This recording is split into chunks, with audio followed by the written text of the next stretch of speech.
Bonjour, salut, c'est JM, artiste beatmaker, alias CB Jean-Michel Béni.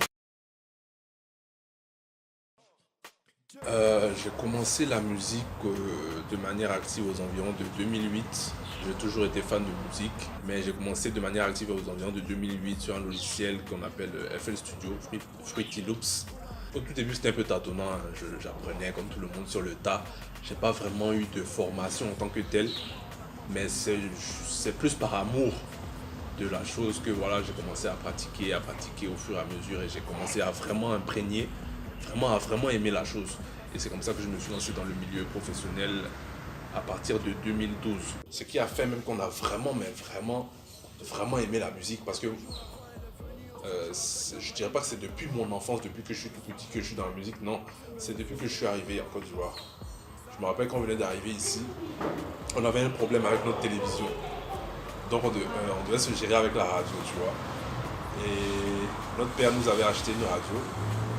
À l'époque, c'était Radio Jam qui était la... Je sais pas si je fais de la publicité, mais bon, c'était la radio numéro 1 à l'époque.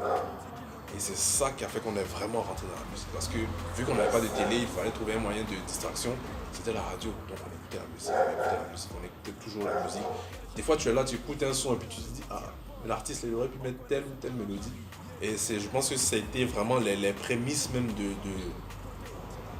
de la chose, en fait. Les prémices même de mon amour pour la musique. C'est là que ça a commencé.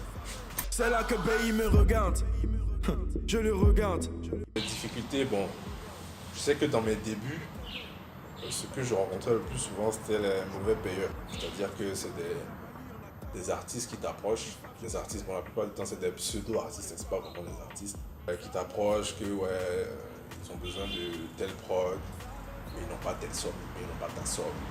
Mais quand tu leur donnes ton prix, ils trouvent ça trop cher, tu vois.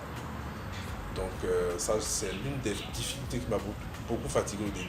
Mais bon, après, quand tu passes un certain cap, ce genre de gars-là, un peu dans le milieu, si tu n'as pas de relation, c'est difficile. Si tu n'as pas de relation, c'est vraiment difficile. Parce qu'on ne te connaît pas, on ne sait pas ce que tu fais, même si tu as du talent. Le talent seul ne suffit pas. C'est là que Bayi me regarde. Je le regarde. Il peut me t'aider. Je le t'aide. Je les ai prévenus d'abord que voilà, je voulais faire sortir un single en tant que beatmaker, que je voulais mettre mon nom en avant. Mais que sur le single en question, c'est mon nom qui est mis en avant, mais je suis en featuring avec les artistes qui posent sur ma prod. Tu vois. Donc je leur ai expliqué le projet, tout, ils ont adhéré et ça s'est fait de manière naturelle. Le deuxième, c'est la même chose. C'est famille, c'est la famille, donc on se connaît. Il n'y a pas de formalité, tu l'appelles, ah, c'est comment, tiens, voilà, je lui ai envoyé la prod, il a écouté, il a aimé, il a posé. Te suce la bite, tu jabaro dans le vide.